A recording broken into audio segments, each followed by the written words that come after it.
Olivier, bonjour. Bonjour Jean-Marc. On se rencontre aujourd'hui pour plusieurs événements. Déjà, un jeune qui va partir en vélo depuis Saint-Chamond, qui va rallier Strasbourg et redescendre pour un entretien d'embauche.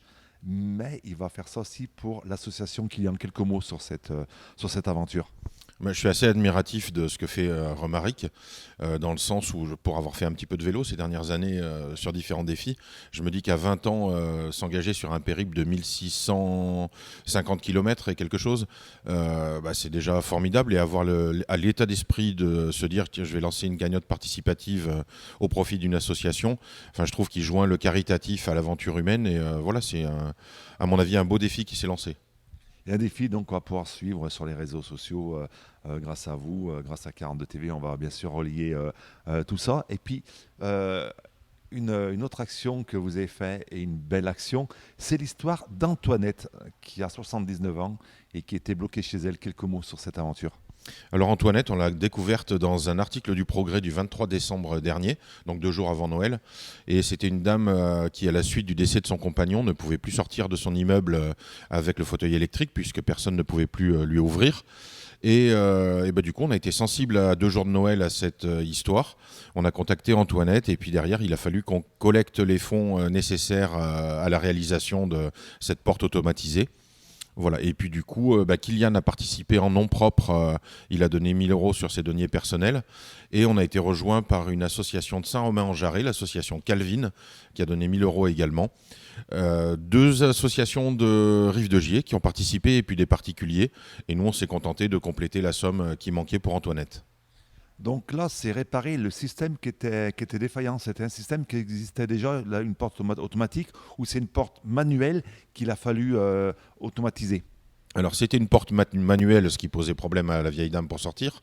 Et à partir de septembre, puisque les travaux seront faits en septembre, ce sera une porte automatisée avec simplement un moteur de robotique qui va tirer la porte et la refermer.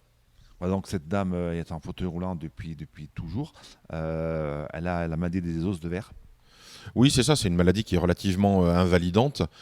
Pour autant, c'est une dame qui a réussi à travailler quasiment toute sa vie avec son handicap. Et on se disait que forcément, des gens comme ça qui baissent pas les bras, ça suscite l'admiration et qu'on ne pouvait pas la laisser sans réagir. Donc première sortie toute seule, c'est au mois de septembre. Euh, c'est l'ADN de l'association Kylian, c'est aider les personnes en difficulté, les personnes en difficulté physique. Voilà, en général, c'est aider, si possible, répondre rapidement aux demandes quand on peut y répondre. Là, ça nous a pris quand même 9 mois de démarche pour convaincre tous les copropriétaires et s'affranchir de toutes les barrières qui pouvaient exister.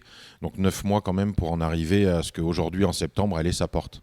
C'est pas une évidence pour les copropriétaires de dire ben, on va faire quelque chose pour que une des copropriétaires puisse sortir librement. Les mentalités sont encore un petit peu fermées, on va dire. Oui, alors là, il ne m'appartient pas de porter un jugement sur ce qui se passe au sein de la copropriété. Euh, Il y a trop de choses que certainement j'ignore. Donc voilà, je n'aurai pas un avis pertinent là-dessus. Après, nous, on s'est dit, bon, le but, c'est d'arriver à l'objectif, peu importe les moyens qu'il faut mettre.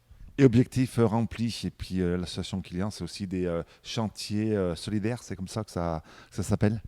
Oui, voilà, c'est notre extension Kylian Rénov qu'on a créée il y a maintenant 1 an et demi, qui encore une fois est intervenue pour aider cette dame à améliorer finalement ses conditions de vie. Et puis on ne peut pas terminer cet entretien sans parler de l'anniversaire bientôt de votre association, 20 ans, c'est ça. 20 ans qu'on célébrera le 23 novembre à Saint-Chamond.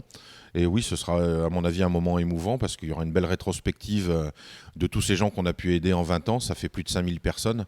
Donc on est quand même assez fiers du bilan, même si maintenant on a toujours envie d'aller plus loin. On va revenir sur le vélo. Alors, on voit le jeune 20 ans qui part. Lui, par contre, donc à Strasbourg, Olivier le vélo, c'est fini parce qu'on vous a vu parcourir la France en vélo, en courant. Oui, alors aujourd'hui, j'ai vieilli, donc j'ai forcément moins envie de le faire.